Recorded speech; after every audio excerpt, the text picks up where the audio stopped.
Hola amigos de Perú 21, hoy se oficializó el incremento de la remuneración mínima vital.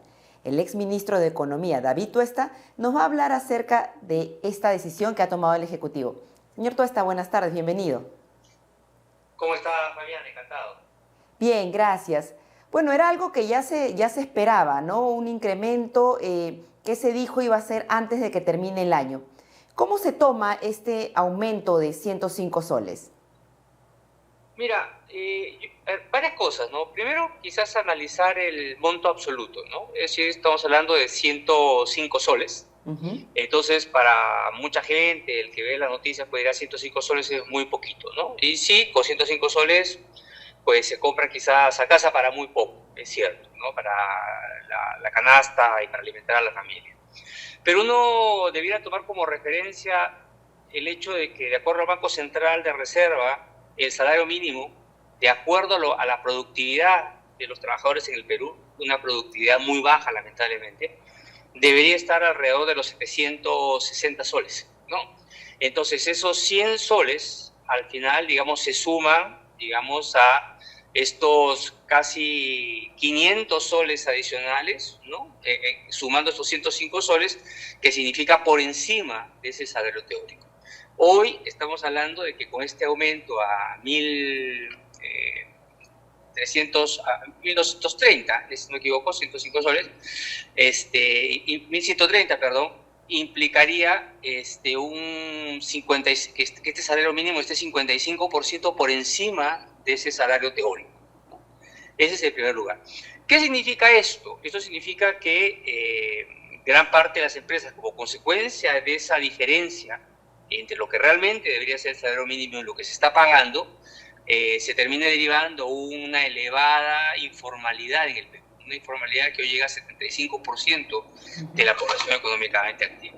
Entonces, por tanto, ¿no? Con este incremento, lo único que vamos a observar es que la informalidad se va a seguir manteniendo y quién sabe, incluso incrementándose, porque, recuérdense, hay un conjunto de empresas que trabajan que trabajan en la ¿cómo se llama? En la mediana y pequeña empresa que va a encontrarse con la situación de ¿cómo se llama? Tratar de repente de despedir empleados, ¿no? Porque no van a poder seguirlos manteniendo, ¿no? Entonces, yo creo que ese es el problema, ¿no?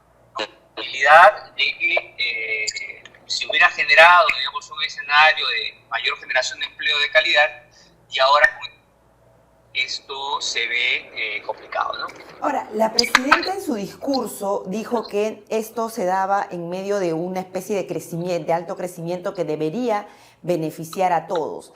¿Se puede considerar 3.2%, que es lo que se esperaría de crecimiento para este año, alto o no es suficiente? Porque el propio ministro de Economía un día antes nomás dijo que 3.2% no es suficiente, ¿no? Entonces, ¿no hay como una especie de contradicción ahí? Sí, a ver, yo creo que no se debe exagerar en alegrarnos respecto a que un crecimiento de 3 o 3.2% sea un gran logro, ¿no? Yo creo que es una buena noticia,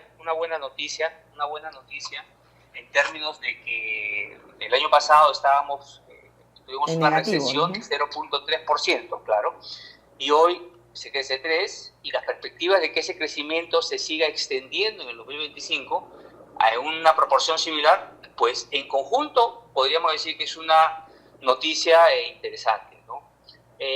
Respecto efectivamente a un año malo, no muy malo, que fue el año 2023, un contexto además donde la inversión privada parece que va a crecer el próximo año más que este, ¿no?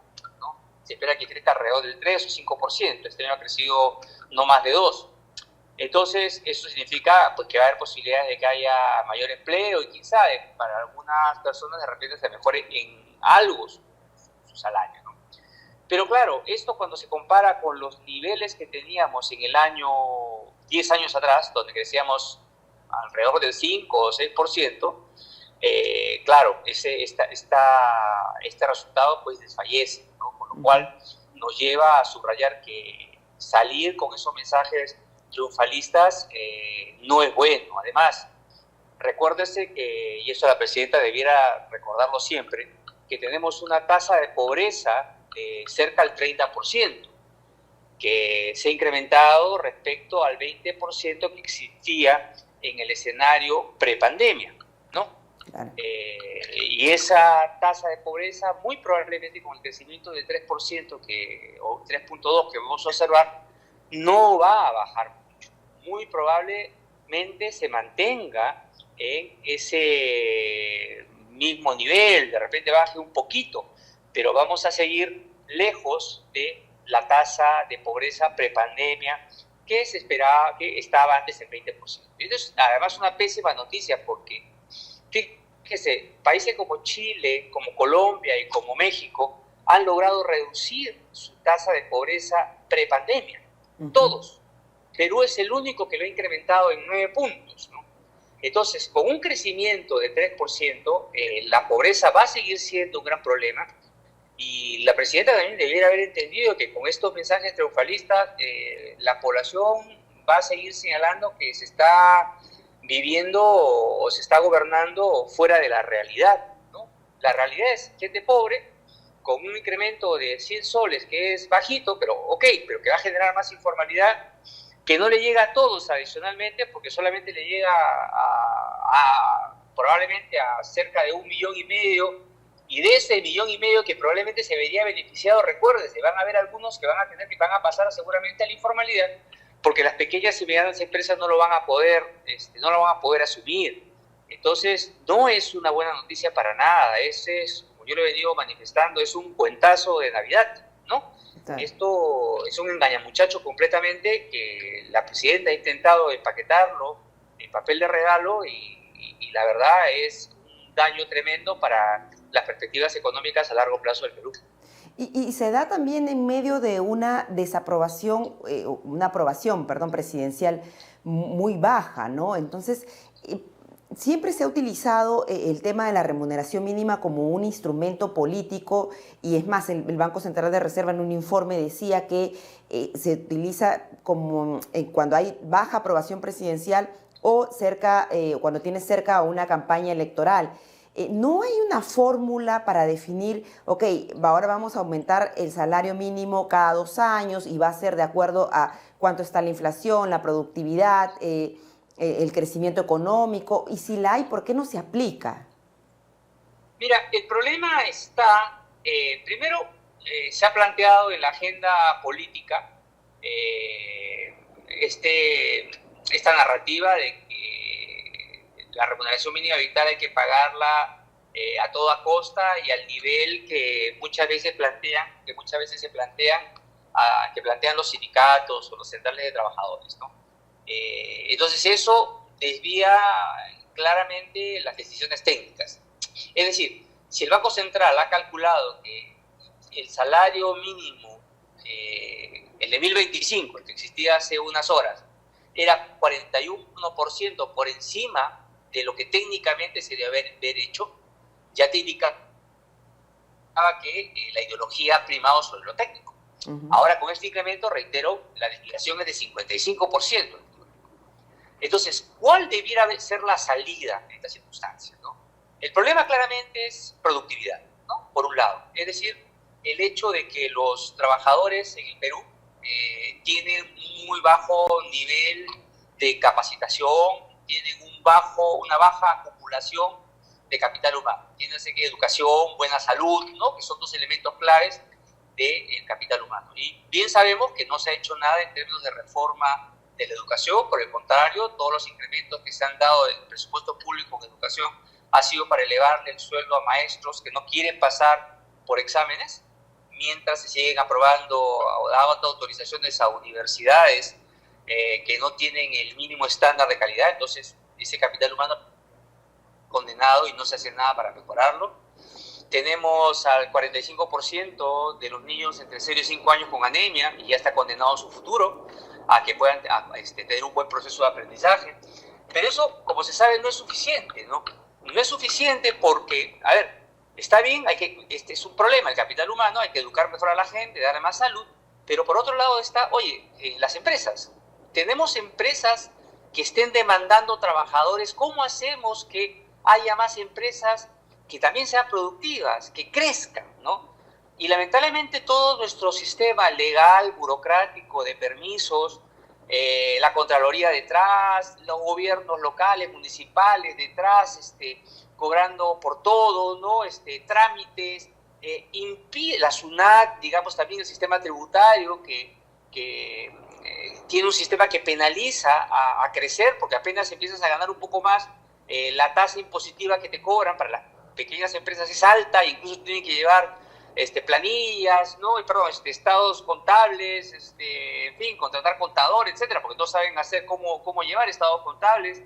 Y claro, y automáticamente cuando empiezas cuando ya te vuelves una empresa grande, pues tienes que pagar a tus trabajadores todo lo de la ley, que al final termina incrementando el costo de contratación en más del 40%. Lo que quiero decir es que el empresario se encuentra con una tremenda carga cuando quiere crecer, entonces prefiere quedarse pequeñito, escondido, y lo que gana hacerlo informal.